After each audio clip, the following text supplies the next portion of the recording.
ہم اپنا آج کا سبق شروع کرتے ہیں۔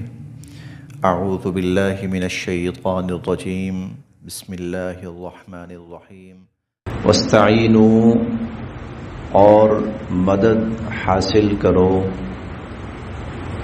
واستعینوا، اور مدد حاصل کرو،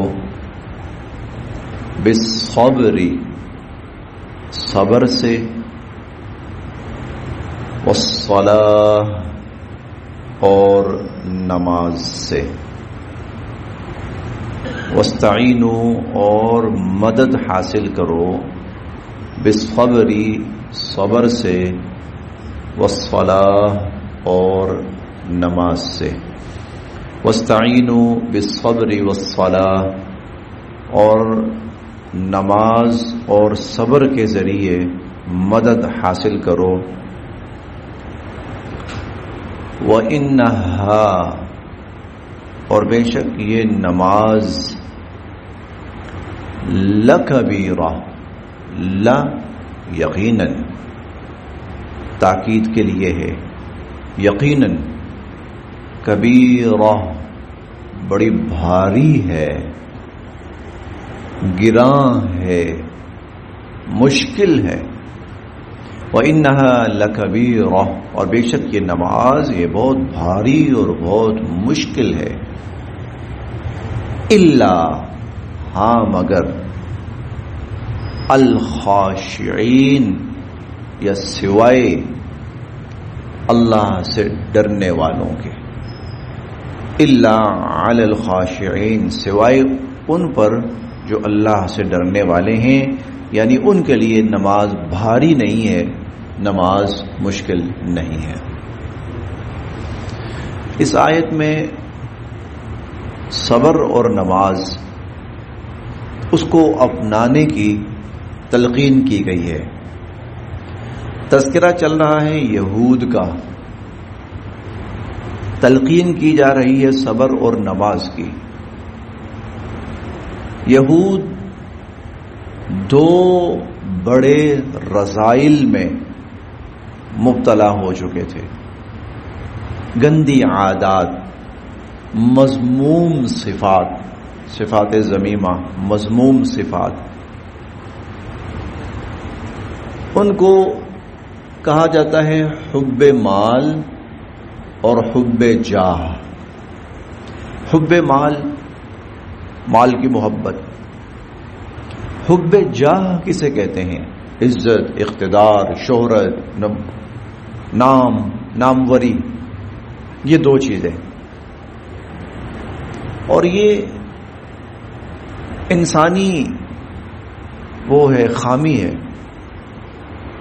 انسان کے بارے میں اللہ تعالیٰ نے قرآن کریم میں کئی جگہ فرمایا، وَإِنَّهُ لِحُبِّ الْخَيْرِ لَشَدِيدٌ، یہ مال کی محبت میں بہت مبتلا ہو جاتا ہے، اور مال کی محبت میں بڑا شدید ہے۔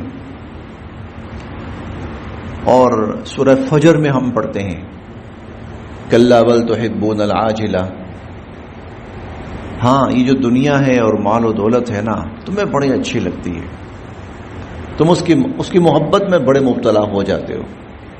جیسے حضور نے فرمایا حریصانی، دو لالچی ایسے ہیں، لا یشبعان، ان کا پیٹ نہیں بھرتا۔ ان میں ایک فرمایا حریص فی المال، مال کا لالچی، نہیں بھرتا اس کا پیٹ۔ اور حضور علیہ الصلوۃ والسلام نے یہ بھی فرمایا کہ یہ ابن آدم جو ہے نا، انسان، اس کو مال کا لالچ ایسا پڑا ہوا ہے، اس کے پاس ایک سونے کی نا وادی ہو، وادی بھری ہوئی سونا، کھربوں ٹن، اس سے بھی زیادہ وادی بھری ہوئی ہو سونے کی، تو یہ کہے گا یا اللہ ایک کم ہے، ایک اور دے دے۔ یہ انسان کے اندر مال کی محبت، وَأُحْضِرَتِ الْأَنفُسُ الشُّحَّ، وہ مال کا جو لالچ ہے نا، وہ انسان کے اندر رچا بسا ہوا ہے۔ چنانچہ اس کے لیے وہ کیا کرتا ہے، پھر اس کے لیے انسان کیا کرتا ہے، وہ اللہ کی جو حدود ہیں نا، ان کو پامال کرتا ہے، اللہ کے حدود کو پامال کرتا ہے، کیونکہ وہ جو حدود ہے نا، وہ کئی دفعہ اس کو روکتی ہیں کہ یہاں سے مال حاصل ہو سکتا ہے، لیکن اللہ کی حد آ گئی، نہیں، یہ ٹھیک نہیں ہے، یہ غلط ہے۔ یہ تیرے لیے غلط ہے یا تیری نسلوں کے لیے غلط ہے یا معاشرے کے لیے غلط ہے، نہیں. اب اسے بڑا غصہ چڑھتا ہے، اچھا بھلا مجھے مال آ رہا ہے، اچھا بھلا مجھے مال آ رہا ہے اور یہ دین مجھے روک رہا ہے. پھر وہ حدوں کو توڑنا شروع کرتا ہے، نہیں میں ان حدوں کو نہیں مانتا. پھر وہ حدود سے نکلنے لگتا ہے، پھر وہ بے لگام ہو جاتا ہے. پھر اس کی زندگی کا مقصد یہ ہوتا ہے بس جہاں سے آئے، جیسے آئے، صبح آئے، دوپہر آئے، شام آئے، جائز آئے، ناجائز آئے، حلال آئے، حرام آئے، بوس آئے. الہاکم التکاثر، زیادہ سے زیادہ سمیٹ لوں، اس نے مار ڈالا تمہیں. تو اس کا کیا حل ہے، اس کا کیا علاج ہے؟ صبر، قناعت. یہ کیا ہے کہ بھئی جو حلال ہے نا وہ تو میں اپناؤں گا، وہ تو میں لوں گا، لیکن جو حلال نہیں ہے وہاں میں روک لوں گا اپنے آپ کو. یہ صبر ہے، یہی قناعت ہے. لہذا اور یہود جو تھے، یہود تو ان کے بارے میں ہم مختلف جگہوں پہ پڑھیں گے. یہود مال کا بہت حریص اور لالچی ہے. یہود مال کا بہت حریص اور بہت لالچی ہے. تو یہ یہودی جو تھے یہ مال کی حرص اور لالچ میں اس حد تک چلے گئے تھے کہ انہوں نے از خود اپنی طرف سے جنت کے ٹکٹ بنا کر بیچنے شروع کر دیے تھے. جنت کے ٹکٹ انہوں نے بیچنے شروع کر دیے تھے. اور پھر اس کی بھی انہوں نے وہ کیٹیگریز رکھی ہوئی تھی. ہاں بھائی کون سی جنت میں جانا ہے، اے کلاس میں جانا ہے یا بی کلاس میں جانا ہے یا سی کلاس میں جانا ہے، کس لیول کی جنت، اسی حساب سے. وہ تو فیصلے اللہ نے کرنے ہیں، تم کون ہوتے ہو جنت کے فیصلے کرنے والے. لیکن مال کی محبت میں اور مال کی لالچ کے اندر اس حد تک چلے گئے،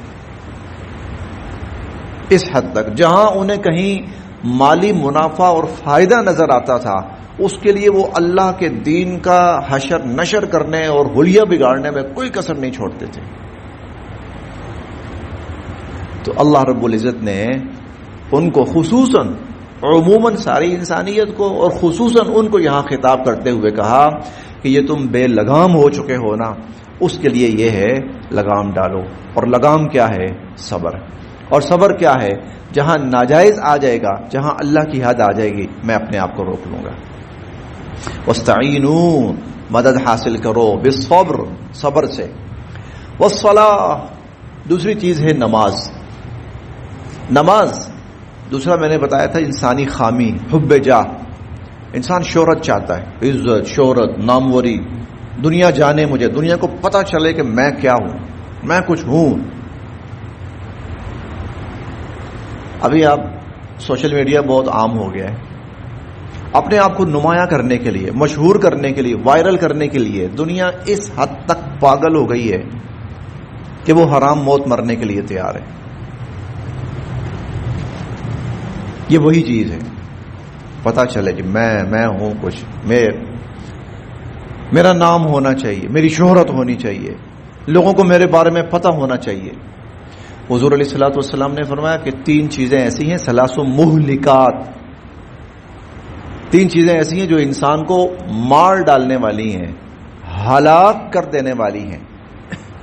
اور ان میں فرمایا سب سے جو بڑی چیز انسان کی تباہی کا باعث بنتی ہے وہ آپ نے فرمایا اعجاب المرء بنفسہ، بندے کا عجب میں مبتلا ہو جانا. عجب کیا ہے؟ یہی میں پتہ نہیں کیا چیز ہوں، خود پسندی، اس میں مبتلا ہو جانا. میں تو بس کچھ بہت ہی وکری چیز ہوں، میں تو بس سب سے الگ ہوں. اور بسا اوقات اس میں انسان اس حد تک گرا ہے، اس حد تک کہ وہ اپنے آپ کو خدا کہلوانا شروع ہو گیا. اور صرف خدا نہیں، ربکم الاعلی، سب سے بڑا رب. اس حد تک انسان مبتلا ہوا. اس کا علاج کیا ہے؟ اس کا علاج کیا ہے؟ الصلاۃ، نماز. نماز، اس کا علاج پھر نماز ہے. نماز کیا کرتی ہے انسان کے اندر؟ انسان کو بتاتی ہے تو کچھ نہیں ہے، بڑا وہ ہے. ناموری اس کی ہے، کبریائی اس کی ہے. تو جو بنا پھٹتا نا اپنے آپ کو بہت بڑا شو کروا رہا ہے, پتہ نہیں میں کیا ہوں. اب دیکھیں ہم اس میں اس حد تک گر جاتے ہیں. میں حال ہی میں جو مناظر دیکھیں, ابھی آپ بہت سے ساتھیوں نے دیکھا ہوگا, عمرہ کر کے آئے ہیں, مسجد نبوی میں لوگ جاتے ہیں, حضور صلی اللہ علیہ وسلم کا روضہ مبارک اس کو اپنے پیچھے رکھتے ہیں, کمر کرتے ہیں اس کی طرف, پھر یا تو سیلفی لے رہے ہوتے ہیں اور یا پھر دوسرے کو کہتے ہیں کہ میرے پیچھے حضور ہیں, ان کو میں نے پیچھے رکھا ہوا, حضور کو میں آگے ہوں. میں نے حضور کو اپنے پیچھے رکھا ہوا ہے, میں آگے ہوں. میری تصویر لو یہاں سے, اس میں حضور میرے پیچھے آئیں اور میں حضور کے آگے ہوں. ہاں, میں پھر دنیا کو دکھاؤں گا, دیکھو میں کہاں پہ ہوں, میں کیا کر رہا ہوں. یہ کبھی کبھی میرا دل کرتا ہے کہ اس کے لیے کفر کا لفظ استعمال کرنا چاہیے. اتنی دیدہ دلیری کے ساتھ دن دہاڑے ہزاروں لوگوں کے سامنے وہ یا تو خود اپنے آپ کو ایسے سیلفی لے رہا ہے اور یا دوسرے سے وہ کہہ رہا ہے کہ میں نے حضور کو اپنے پیچھے رکھا ہوا, میں حضور کے آگے ہوں. حالانکہ سورہ حجرات کی پہلی آیت کہتی ہے لا تقدموا بین یدی اللہ ورسولہ, اللہ اور اس کے رسول سے آگے نہیں بڑھنا. یہ آگے بڑھ رہا ہے کمر کر کے اس کی طرف, اور یا پھر خانہ کعبہ کی طرف بھی کمر کر کے کہ خدا کا گھر میرے پیچھے ہے, میں آگے ہوں. اور اس موقع پر وہ اللہ کے گھر کی عظمت کا اظہار نہیں کرنا چاہ رہا ہوتا, وہ اپنی عظمت کا اظہار کرنا چاہ رہا ہوتا کہ میں ہوں کچھ. مسجد نبوی میں اللہ کے نبی کی عظمت کا اظہار نہیں کرنا چاہ رہا ہوتا, وہاں اپنی عظمت کا اظہار کرنا چاہ رہا ہوتا ہے. یہ وہ خباثت ہے, یہ حب جاہ ہے, یہ وہ خباثت ہے جو انسانی نفس کے اندر وہ دھنسی ہوئی ہے. نماز پڑھو, اللہ کے سامنے جھکو, اور جھکنے کی آخری حد یہ ہے کہ اپنا چہرہ زمین پہ رکھ دینا, اپنی پیشانی اور اپنی ناک زمین پر رکھ دینا. یہ آخری جھکنے کی آخری حد ہوتی ہے. جھکو اس حد تک تاکہ تمہارے اندر وہ میں والا, جو میں وہ لفظ نہیں کہنا چاہتا, وہ ہے نا میں والا, وہ نکلے. وہ جس نے فرعون کو جو ہے نا مردود اور ملعون کر کے رکھ دیا تھا, اور جس نے شیطان کو ملعون اور مردود کر کے رکھ دیا تھا, یہ انا خیر منہ, میں بہتر ہوں انسان سے. اس کا حل کیا ہے؟ اس کا حل ہے نماز. نماز عاجزی پیدا کرتی ہے. اس لیے انسان کے اندر دین کے اندر بہت زیادہ نماز رکھی گئی ہے. تھوڑے تھوڑے وقفے کے بعد, تھوڑے تھوڑے وقت کے بعد, ہر موقع پر نماز. اب حالانکہ فجر کی نماز اور ظہر کی نماز ان کے درمیان گیپ ہے, اللہ نے 2-3 نمازیں رکھ دی درمیان. چلو اب ظہر اور عصر ہے, ان میں کوئی اتنی خاص نماز اور مزید نہیں رکھی. عصر اور مغرب تھوڑا سا وقفہ ہے, مزید کوئی نماز نہیں رکھی. مغرب اور عشاء تھوڑا سا وقت ہے, مزید کوئی نماز نہیں. عشاء اور فجر میں زیادہ وقت ہے, بہت ساری نمازیں رکھ دی. کہیں رمضان ہے تو تراویح رکھ دی, رمضان نہیں ہے تو نماز تہجد رکھ دی, قیام اللیل رکھ دی, اور رمضان ہے تب بھی راتوں کو خاص طور پر تاکید, اور ذی الحج کا عشرہ آیا ہے تب بھی راتوں میں خاص طور پر نماز کی تلقین. کیوں؟ وہ انسان کے اندر یہ میں نہ آئے. جب یہ میں آتی ہے نا تو پھر یہ خود خدا بننے کی کوشش کرتا ہے. والصلاۃ, نماز. اور پھر خوشی ہے نماز, غم ہے نماز, مر گیا ہے نماز, حاجت ہے نماز, غلطی ہو گئی نماز, بارش نہیں ہو رہی نماز, پانی نہیں مل رہا نماز. بہت بڑا موقع آیا خوشی کا, کون سا؟ عید, نماز. بڑی عید آئی نماز.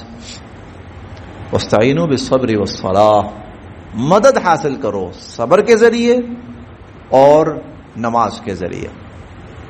وَإِنَّهَا, اور بے شک یہ نماز, لَكَبِيرَةٌ, بہت گراں ہے, بہت مشکل ہے. اور واقعتاً اگر اس کو آپ دیکھیں نا تھوڑا سا, یہ 5 وقت دن میں نماز پڑھنا آسان نہیں ہے. آپ یوں سمجھے زور سے لے کر عشاء تک تو آپ کچھ اور کرنے جو کہ رہیں گے نہیں. آپ کوئی لمبی پلاننگ نہیں کر سکتے اس کے اندر. خاص طور پر سردیوں میں آئے تو ادھر ظہر نماز پڑھ کے گئے, کھانا وغیرہ کھایا, عصر کی اذان ہو گئی. عصر کی نماز پڑھی آپ نے، شاید چکر لگایا گھر کا، مغرب کا ٹائم ہو گیا، مغرب کی نماز پڑھی، گھر گیا، کھانا کھایا، عشاء کا ٹائم ہو گیا، اور آنا بھی مسجد کے اندر ہے. یہ اس کا مطلب یہ ہے کہ آپ نے اپنے دن کا ایک بڑا حصہ اس میں پریورٹی آپ نے دینی نماز کو. اچھا رات کو کوئی مصروفیت ہو جاتی ہے، آپ لیٹ سوتے ہیں، صبح پھر ٹائم ہو گیا، بھائی اٹھنا ہے آپ نہ نہیں ہے، اٹھنا ہے آپ نے، پڑھنی نماز. گرمی ہے، سردی ہے، بارش ہے، طوفان ہے، آندھی ہے، چلیں کچھ تھوڑی بہت رعایت یہ ہو جاتی ہے گھر میں پڑھ لو بھائی. مسافر ہو چلو کچھ قصر کر لو، لیکن پڑھنی ہے. تو یہ واقعی بڑا مشکل کام ہے. وہی نہ، اور خاص طور پر اگر بار بار وضو کرنا پڑے، سردی میں کرنا پڑے، تو آپ اندازہ لگائیں نا کہ وہ کیا صورتحال ہوتی ہے.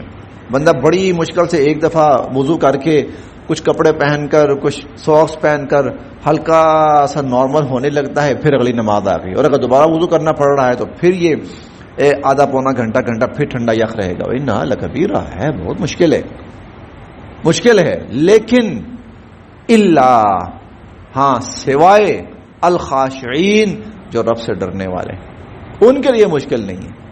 وہ تو منتظر رہتے ہیں کہ جلدی ٹائم آئے تو ہم اور نماز پڑھیں، پھر ٹائم آئے. کیوں؟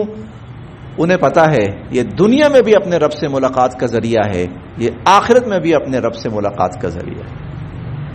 الذین، جو آگے دیکھیے اب، الذین جو یظنون، یقین رکھتے ہیں، یظنون یقین رکھتے ہیں، انہم بے شک وہ، ملاقو، یہ دوسرے رکوع میں لفظ آیا تھا وَإِذَا لَقُوا الَّذِينَ آمَنُوا، جب ایمان والوں سے ملتے ہیں.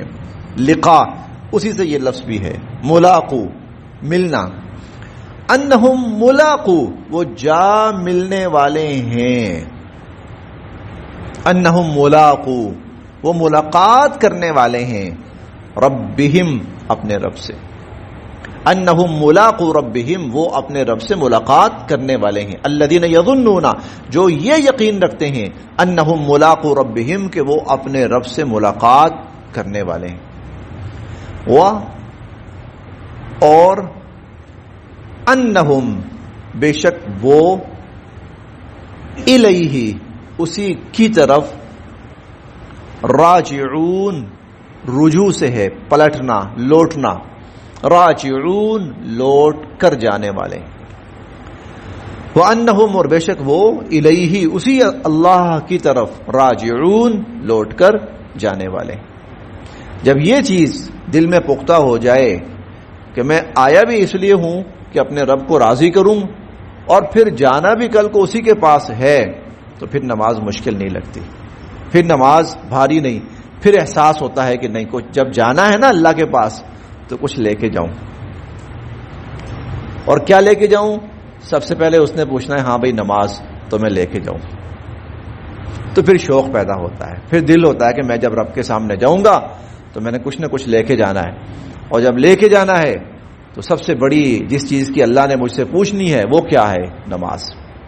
الذین یظنون، جو یقین رکھتے ہیں، انہم ملاقو ربہم، کہ وہ اپنے رب سے ملاقات کرنے والے ہیں. وَأَنَّهُمْ، اور بے شک وہ، الیہ. اچھا دیکھیں کتنا پیارا لفظ ہے، ملاقات کرنے والے ہیں، اللہ سے ملاقات. اب یہ بھی ہو سکتا تھا کہ اپنے رب کے سامنے کھڑے ہونے والے، بات تو ٹھیک ہے، کھڑا ہونا بھی ہے، اور کہیں قرآن مجید میں آتا بھی ہے کہ کھڑا ہونا ہے، لیکن یہاں اللہ نے کیا لفظ استعمال کیا؟ ملاقات. اور ملاقات کیا ہوتی ہے؟ جس کی تمنا ہوتی ہے، جس کی خواہش ہوتی ہے. تو ایک مسلمان کو تو تمنا ہونی چاہیے کہ یا اللہ میں تو آپ سے ملنا چاہتا ہوں. اسی لیے حضور علیہ الصلوۃ والسلام فرماتے ہیں، من احب لقاء اللہ احب اللہ لقاءہ، جو اللہ سے ملنا پسند کرتا ہے نا، اللہ بھی اس سے ملنا پسند کرتے ہیں. جو اللہ کی ملاقات کا تمنائی ہوتا ہے تو اللہ بھی اس سے ملاقات کو پسند فرماتے ہیں. انہم ملاقو ربہم، وہ اپنے رب سے ملاقات کرنے والے ہیں. وانہم الیہ راجعون، اور بے شک کہ وہ اپنے رب کی طرف ہی لوٹ کر جانے والے ہیں.